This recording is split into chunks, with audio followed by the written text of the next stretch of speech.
اب قاعدہ ادا کیسے کرنا ہے کہ ہم میم پڑھیں گے، نون نہیں پڑھیں گے اور غنّے کے ساتھ پڑھیں گے. بس کیسے؟ من بعدی. اب میں آپ کو بتاتی ہوں کہ یہ قاعدہ ہوتا کیسے ہے. نون ساکن کے بعد یا تنوین کے بعد، نون ساکن یعنی جس نون کے اوپر ساکن ہو، تنوین یعنی کہ دو زبر دو زیر دو پیش کے بعد والا حرف اگر با ہوگا تو نون ساکن یا دو زبر دو زیر دو پیش والا حرف میم میں بدل جائے گا. اس قاعدے کو اقلاب کہتے ہیں. ادائیگی کا طریقہ میں نے بتا دیا ہے، پھر سن لیں. من بعدی، ٹھیک ہے. میثاقہ، میم زیر یا می، سا زبر الف سا، میثاقہ. قاف کو موٹا کر کے پڑھیں گے. قاف ہمیشہ ہی موٹا پڑھا جاتا ہے. ہا کے تلفظ کا دھیان رکھیں گے کیونکہ یہ والا ہا سینے سے نکلتا ہے اور اس کا تلفظ کیا ہوتا ہے؟ ہا. میثاقہ، قاف کو موٹا پڑھنا ہے. وَيَقْطَعُونَ، پھر سے قاف پہ کلکلا بھی ہو رہا ہے. قاف ہم نے ادھر پر بھی پڑھنا ہے اور قاف پہ کلکلا بھی ہو رہا ہے.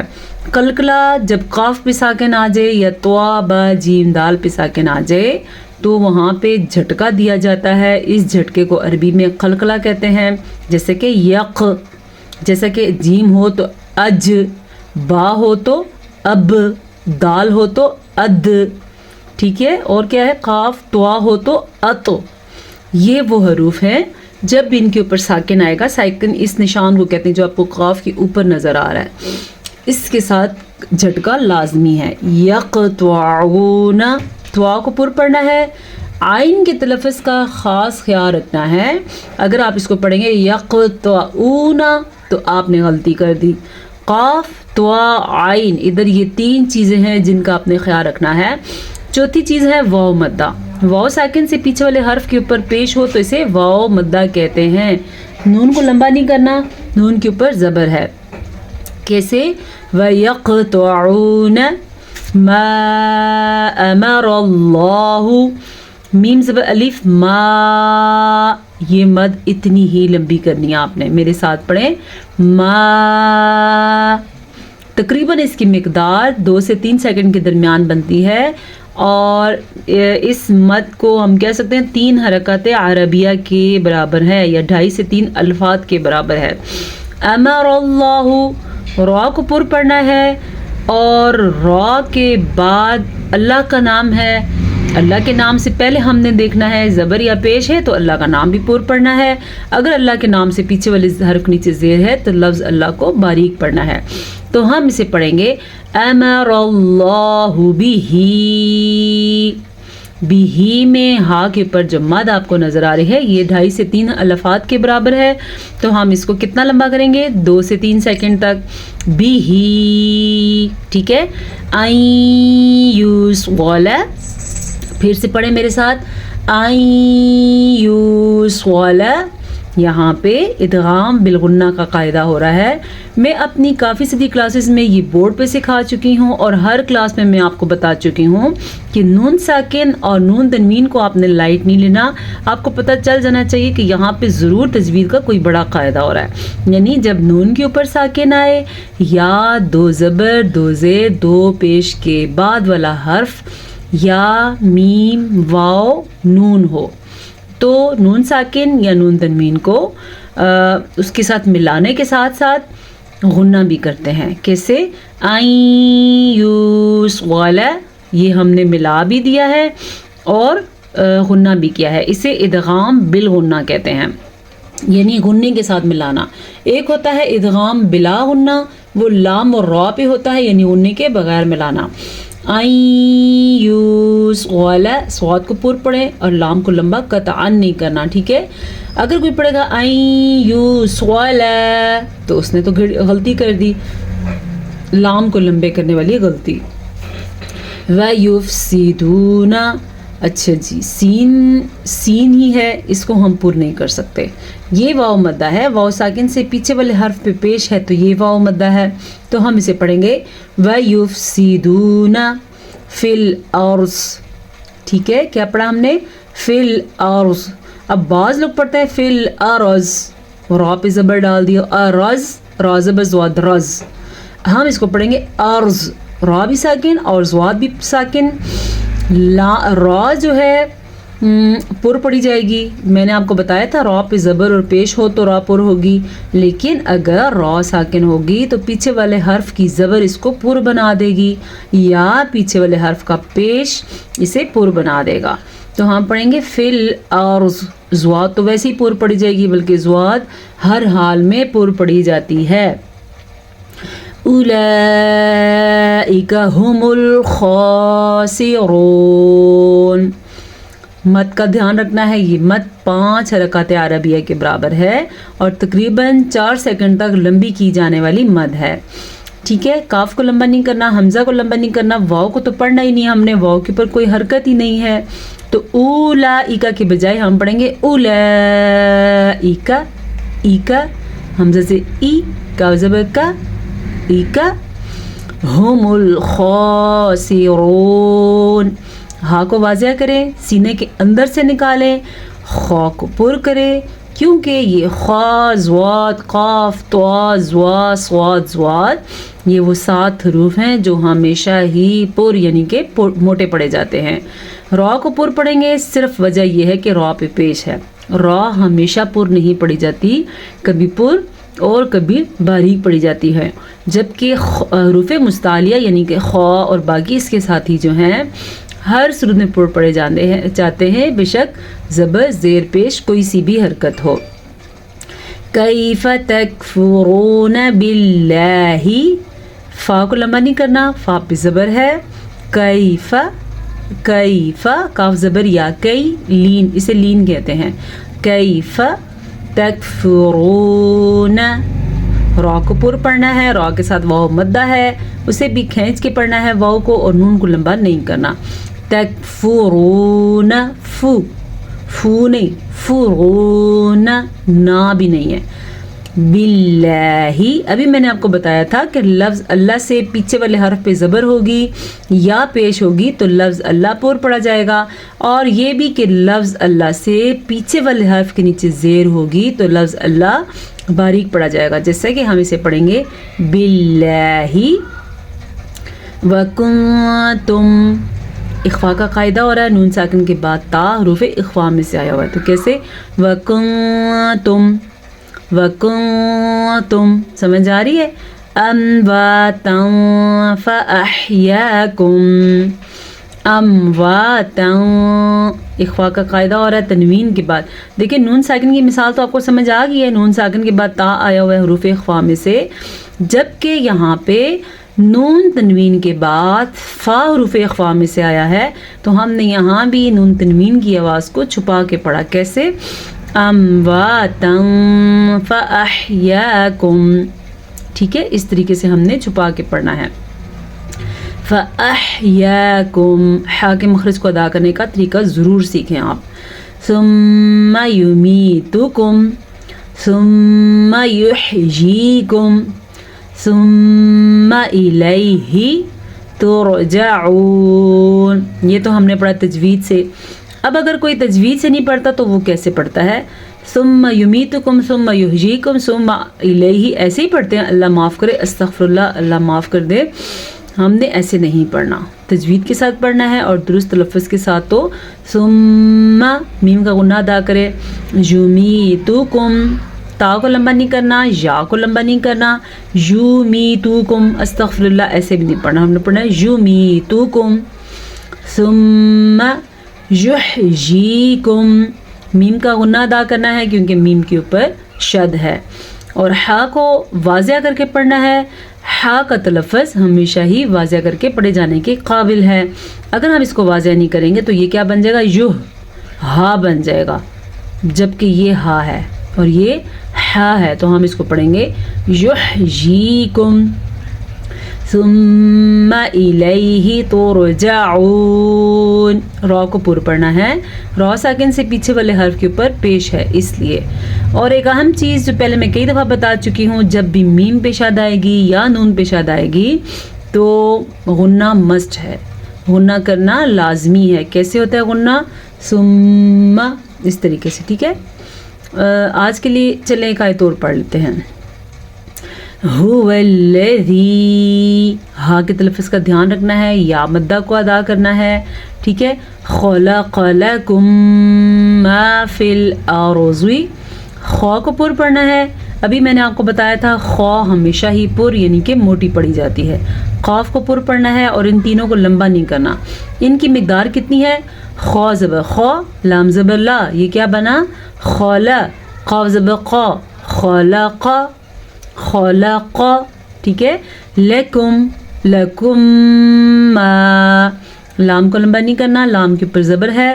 اگر آپ اس کو لمبا کریں گے تو اس کا معنی بالکل غلط ہو جائے گا، بالکل اللہ پاک نے جو فرمایا ہے اس سے الٹ ہو جائے گا.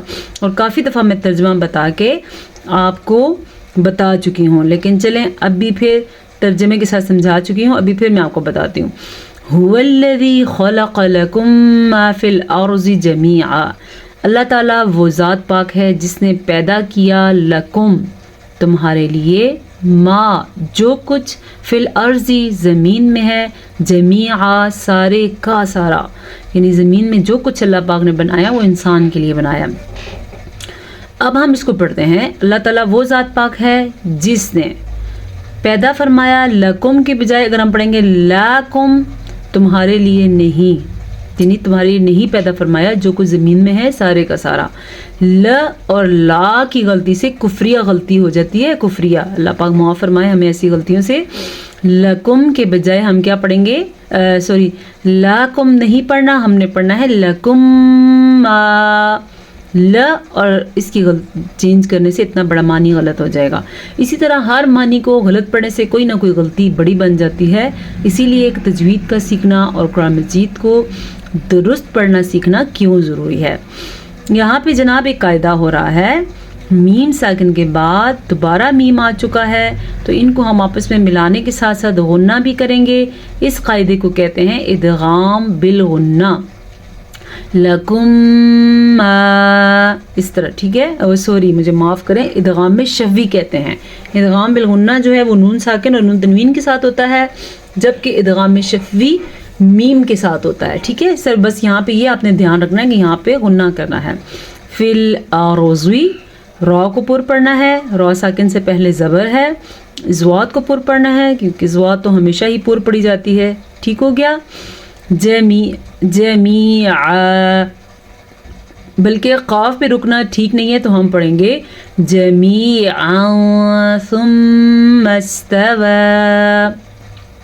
یہاں پہ اخفاء کا قاعدہ ہو رہا ہے، نون تنوین کے بعد سا حروف اخفاء میں سے آیا ہوا ہے. جہاں پہ آیت کے درمیان میں قاف آ جائے تو بہتر ہے ہم وہاں پہ رکے بغیر آگے چلے جائیں، وقف نہ کریں. ٹھیک ہے. جمیعا ثم استوى، سا کو نرمی سے پڑھیں، میم کا غنہ ادا کریں اور جو مد آپ کو نظر آ رہی ہے اس مد کو کھینچ کے پڑھیں. ٹھیک ہے. ثم استوى الى السماء، مد کو لمبا کریں. یہ مد اس کی مقدار زیادہ لمبی ہوتی ہے، یہ 4 سیکنڈ تک ہوتی ہے، تھوڑا بہت اوپر بھی ہو سکتی ہے لیکن 4 سیکنڈ تک ہوتی ہے. فسواہن، اب اکثر لوگوں کو میں نے سنا ہے وہ پڑھتے ہیں فسواہن، فسواہن نہیں، فسواہن. ہاں کو واضح کر کے پڑھیں، نون کے اوپر غنہ ہوگا تو غنہ ادا کریں. کیسے غنہ ہوگا میں نے بتایا تھا، جب بھی میم کے اوپر شد آئے گی یا نون کے اوپر شد آ جائے گی تو غنہ مسٹ ہے. سبع، با کے اوپر کلکلا ہو رہا ہے، با ساکن ہو جائے، قاف ساکن ہو جائے، تو جیم دال ساکن ہو جائے تو قلقلہ پیدا ہوتا ہے. ٹھیک ہے. عین کو واضح کر کے پڑھنا ہے. سماوات، وہو، ہا کو واضح کرنا ہے. وہو، اکثر لوگ پڑھتے ہیں وہوا، کتنا سخت گناہ ہوتا ہے کہ وہوا ہم پڑھ رہے ہیں، حالانکہ لکھا وہوا ہے. وہوا. بکل شیء علیم، علیم. اب آپ عین سیکھ لیں تو بہتر ہوگا کیونکہ ہم کافی کچھ پڑھ چکے ہیں قرآن مجید میں. علیم، شیء علیم. یہاں پہ اخفاء کا قاعدہ نہیں ہو رہا کیونکہ نون تنوین کے بعد عین حروف ہلکی میں سے ہے، حروف اخفاء میں سے نہیں ہے. آج کا سبق کچھ لمبا ہو گیا لیکن چلیں ہم وہ تھوڑا تھوڑا پڑھ رہے تھے، بس آپ کچھ چیزوں کا خیال رکھنا ہے۔ حروف حلقی جو ہیں وہ 6 ہیں، حمزہ ہا، عین ہا، غین خا۔ حروف اخفا جو 15 ہیں وہ بھی سن لیں، تا سا جیم، دال زال زا، را زا سین، شین صاد را نہیں ہے سوری زا، سین شین صاد زواد، طوا زوا فا قاف کاف۔ یہ ہے 15 حروف اخفا اور حروف حلقی میں نے آپ کو بتا دیے ہیں۔ چلیں اجازت دیجیے، انشاءاللہ تعالی یہ ہمارا سفر روزانہ کی بنیاد پہ جاری رہے گا۔ اجازت دیجیے، السلام علیکم ورحمۃ اللہ وبرکاتہ۔